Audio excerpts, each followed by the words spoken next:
Hi, I'm Marius from MWest Photography, and welcome back to another episode of Digital Photography Today, the show where you will learn how to become the master of your camera. Now, today's topic, we are going to look at aperture. Now, if you have a look at your camera body, if you've got a Canon camera, you'll notice on the mode dial there's a function called AV, and that stands for aperture value. If you look at your Nikon body, you'll see on the mode dial there's a function called A for aperture or aperture priority. They both will do exactly the same thing, it just changes from camera brand to camera brand. Now when we are in this mode, we can adjust the aperture setting and the camera will do the shutter speed for us. So if you think 2 weeks ago when we did shutter speeds in detail, when we adjusted the shutter speed, the camera automatically adjusted the aperture for us. So now we are doing the aperture and the camera will do the shutter speed. So it's a very awesome little buddy system where the camera helps you out. It does the other half of the equation for you. Okay, so what does the aperture do on your camera? Now the aperture controls the amount of light that will enter your camera when you take the picture. So here I've got a Nikon 50mm f1.8 lens. Now it doesn't matter if I'm using this lens or a bridge camera or point and shoot camera, it doesn't matter, your camera will have an aperture. I'm using this as an example to show you what the aperture looks like because this lens allows me to change the aperture on the body. Okay, so the aperture looks like this. You can see the aperture opens and closes. So if the camera, maybe there's not a lot of light outside, the camera needs a lot of light, it's going to open up. Or maybe the camera just needs a lot of light for the shutter speed you are using. So the camera needs a lot of light, so it opens up the aperture, gets a lot of light to come into the camera. If it needs less light, it's just going to close down. So 2 weeks ago when we did shutter speeds, when we changed the shutter speed, the camera automatically did this for us. It automatically changed the aperture. Now we are going to change the aperture and the camera is going to automatically choose different shutter speeds. That's going to work together with this, so it's pretty cool. Okay, so how does this, or what does this do to our pictures? What does the aperture setting do to our pictures? Now, the aperture controls your depth of field. Now, if you want an image with shallow depth of field, you will focus on an object. This might be a person, or maybe you've got nice flowers in your garden. You want to focus on the specific flower. You want that flower to be nice and sharp, and you want to blur the rest out. That's called shallow depth of field. Now, if you want a deep depth of field, that is when you might have a person in a picture, but you want to show the person and the background. That's what they call an environmental portrait. You want to see where that person is, because if you blur the background out, you don't really see where that person is. For me, that's very important. If I'm doing a wedding and that person have just, or those people have spent a ton of cash to get this nice venue, I obviously want to show where they are. I don't want to blur it out. What's the point of them being there? Okay. So if you want to do something like that, you want to have the person in focus and then the entire background as well. Or if you're doing a landscape image, you don't want just the grass in the foreground to be in focus and when you get to the mountains in the background of the image, they are a little bit blurry. You don't want that. You want the image to be sharp from the front to the back when you're doing like a landscape image. That is called deep depth of field. Now your aperture is a very strong contributing factor to this, especially on your SLR camera. Not really that much on your bridge camera like the Canon Powershot, but specifically on your SLR, it's very important that you use the correct aperture setting. You'll notice your bridge camera is very forgiving. You can make a lot of mistakes on the camera and the pictures will still be great. When you're using an SLR camera, you have to be very specific, otherwise your picture is not going to look good. Okay, then there are two more contributing factors to what your depth of field is going to be. The second one is how far you are zooming, what type of lens you're using. So if you are using a wide angle lens, you'll notice you'll have very deep depth of field. Everything is just in focus. The moment you start to zoom in, you'll notice your background becomes out of focus, then you've got shallow depth of field. That happens automatically. So if you've got a long lens, use it. You'll notice immediately your background is starting to blur, and it's pretty cool. Right, so then the third contributing factor is how far you are away from the subject. So if I'm very far away from the subject or very close to the subject, that will also make a big difference to my depth of field.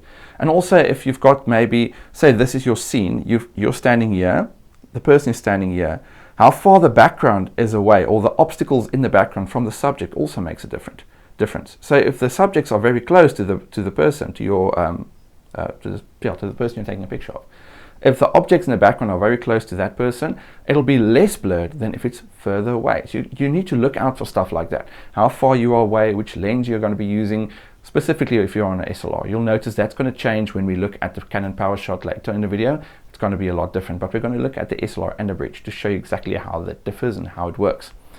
Okay, so now you know how it contributes, the aperture, and what it does. It allows you to control your depth of field. So now when we look at the lens again, you'll notice on the lens, you've got numbers on the lens that ranges on, specifically on this lens, from 1.8 to 22. This will change again from camera to camera. It depends what lens you've got on the camera, it depends what bridge camera you've got, different aperture settings. This will not be the same on every camera. So this is just for an example. But now a very freaky thing that confuses a lot of people. On this lens, if I go to f1.8, now 1.8 is a very small number, but just look how large that opening is. It's a very large opening with a very small number. So 1.8, and this aperture is fully open. If I start to close it, if I go to 22, which is the biggest number that's on this lens, you'll notice it's the smallest opening. So just keep that in mind. It can become confusing. Don't get confused with this. If you're using a small f-stop number, you're going to have a very large aperture opening. If you use a very large f-stop number, like say 22 or 29 or 36, it's going to change from camera to camera. On your bridge camera, it'll be different. It might be f8, it might be f11. It changes. Okay, so on this, you'll notice again that the aperture is very small. Now, a very nice way to remember this, and this is more specifically for your SLR camera. Like I said, it's very precise. How do these numbers work? You'll notice on the bridge camera, the camera is very forgiving, so it's not going to give you that big a difference. I'll show you a different way to get the Powershot to work. But now for people using an SLR camera, how do you remember what those numbers do? Because it can become confusing if you think about the size of the hole and then the numbers. The easiest way that I always show people how to remember this is if you are using a small f-stop number, so maybe using 2.8 or 1.8 or 4 or 5.6, it depends on what lens you've got on. If you use a small number, you will have very little in focus from where you are focusing. So if you've got a flower here and you're focusing on the flower, you will have the flower, but the rest will start to blur out. So a very small number, not a lens opening, a small number will give you very little in focus from where you are focusing. If you're using a larger number, like say 22, 29, something like that, you will find that you will have the first flower and the other flowers as well. You will have a more deeper depth of field. So small number, it's very easy to remember. Small number, a little bit in focus. Large number, a lot in focus. Just remember it like that. Now what you'll have to do after this video is if you've got different lenses, put all of them on, not at the same time obviously, but play around with them. Walk further away, walk closer, zoom in less, zoom in more, play around with the aperture settings. You'll notice that changes, but the nice thing is it's visual. So when you see the picture on the camera, you can see if it's what the type of effect is, and that way you will learn. So every picture you're taking, you're understanding what your aperture is going to do in different situations. So when you get to the time when you want to take a picture, you're going to know immediately, I need to be this far away, I need to use this aperture, I'm going to get this results, and then you're going to be more consistent. You're going to have the type of pictures that you want to take. Okay, now before we do it on the camera, I'm going to show you now on the camera, on the Nikon D3100 entry-level camera, how to do this effect. I'm going to use 3 mugs, I'm going to stack them like that, and you're going to see the effect of shallow and deep depth of field. But before we do that, and I'm also going to do it with the Powershot, but before we do that, I just want to make a very important point. You noticed in the shutter speed video that I had a range to work with. If I use the shutter speed maybe too fast or too slow, there's either too much or too less light come into the camera, and then the camera will give me an error message. It said high or low. On the Nikon you could see it says there that it's too dark or it's too bright. Now you will have the same problem with your aperture function, because remember your aperture also has limits. It can only go so far, but because you've got a lot of shutter speeds to work with, you're not going to get a lot of errors. So the aperture mode is a lot how can I say, a lot less forgiving to problems. So if you can basically shoot permanently on your AV mode, you're not going to run into a lot of problems. But what's going to happen where you're going to have issues is maybe your ISO is way too high and you're working in bright sunlight outside. Then obviously there's going to be too much and there's not a shutter speed available to cover that. So the camera's going to tell you, whoa, there's too much light, I won't be able to take this picture. But you're going to see that a lot less. When we did shutter speeds, you saw I could only do a specific amount of shutter speeds if I'm, say, inside or outside. Depends on how much light there is. But it was very more specific. We had to be careful which settings we are using. Now with the Aperture, you're not going to get that much, so you're going to find it's a lot easier mode to use. Okay, so let's do this now on the Nikon D3100. Okay, I've got the Nikon D3100 on a tripod, and then on a table I've put 3 mugs. To show you what that looks like, I'm going to turn on this camera's live view, and there you can see on the screen exactly what I did. So the 3 mugs, I've spaced them out nice so you can see all 3 of them. And then I've also focused already on this mug right here, the first mug. Okay, now something I just want to also say is that the lens that I've put on this Nikon D3100, if you decide to buy a 3100 or one of the entry-level Nikon SLR cameras, when you buy the 50mm lens, make sure you buy one that has got an autofocus motor built in. Now the lens that I've got, the 50mm 1.8, on the lens you'll see it's got a 1.8D. That lens does not have an autofocus motor, but all my more professional camera bodies have got focus motors built in, so the camera can focus. This camera does not have a focus motor in the body, so the lens needs to have one. So when you buy a 50mm lens for one of the entry-level Nikon cameras, always make sure that you buy the one. For instance, this one has got a 1.8G next to it. Mine is a 1.8D. So just make sure whenever you buy this, maybe the guy behind the counter doesn't know about it, or you didn't tell him which camera you've got and he sells you the wrong one. So just make sure of that. So with this, you'll notice when I press the shutter button halfway, the camera's not focusing. I pre-focus it manually with the hand. I had to focus on the lens. So if my 1.8 f-stop image is not that sharp, keep in mind I had to manual focus it. Okay, so when we look at the back of the camera, you'll see here that this is my f-stop. So this is the 1.8 aperture, and this is the shutter speed that the camera has decided to choose. Now also very nice, this camera, very good for people who are trying to learn.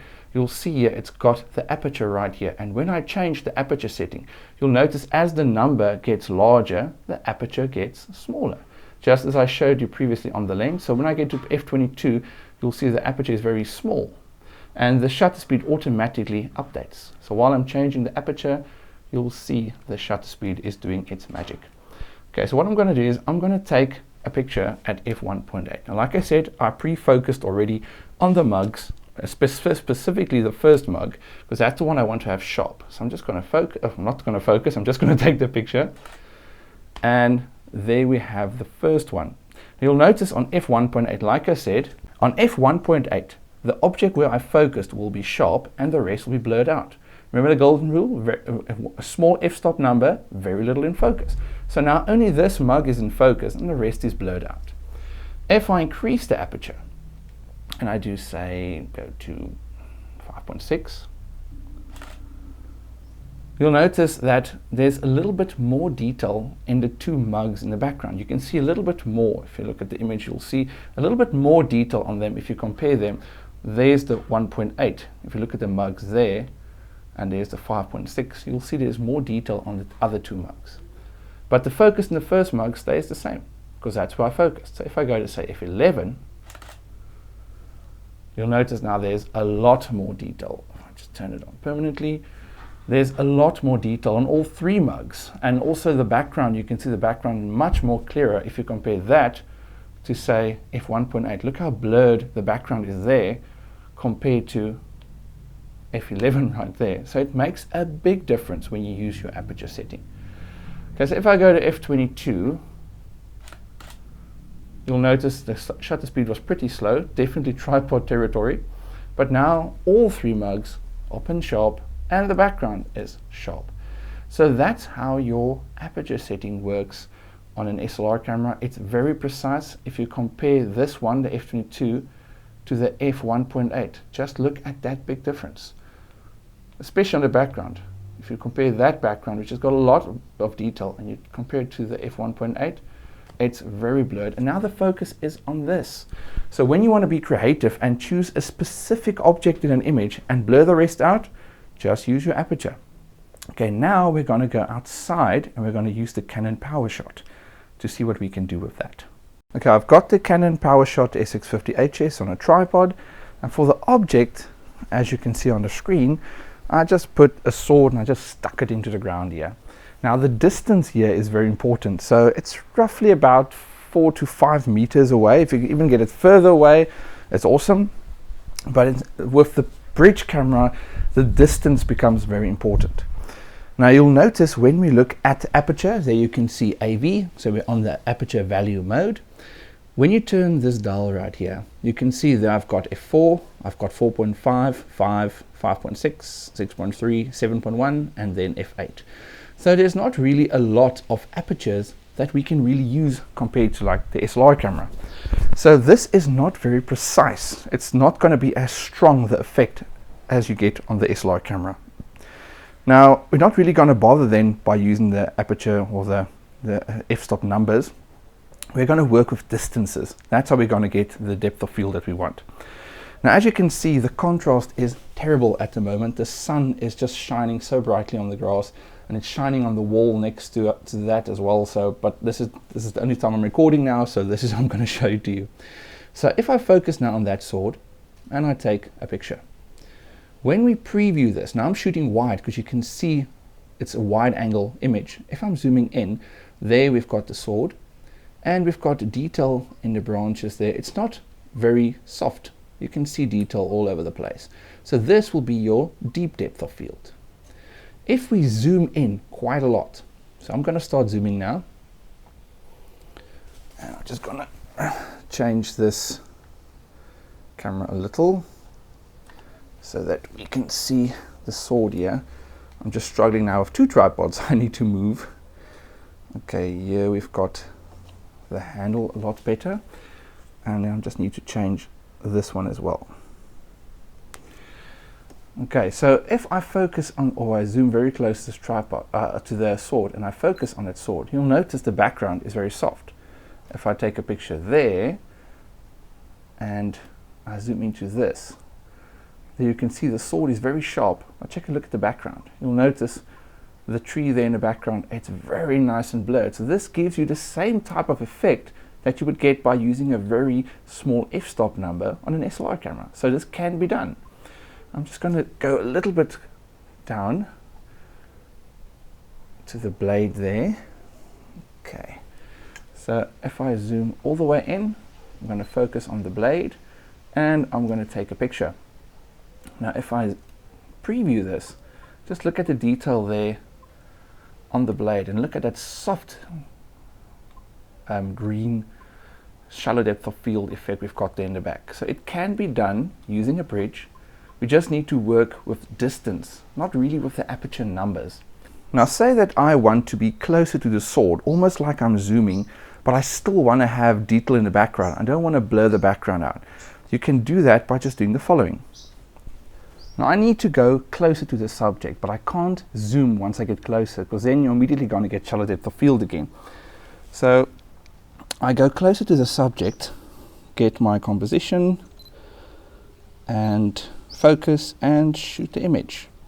So now when we look at the image, we can see that the sword is the sword is nice and sharp, but we also got detail in the background of the tree. So because I move closer to the subject, I'm not using my zoom, I can get this large in the picture but still get detail in the background.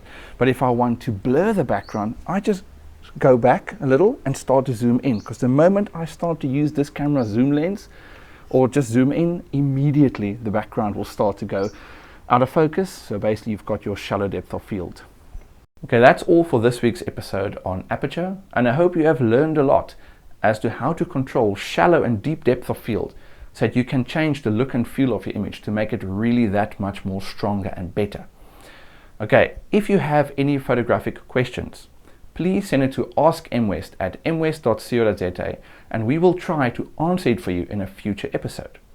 Then, I'm sure you really enjoyed this episode and the other ones you already watched, so if you haven't yet subscribed, click the subscribe button and do it now. Your life will be better.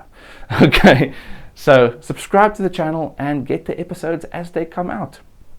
Then it's all for this week's episode. So next week's episode, we are going to look at filters.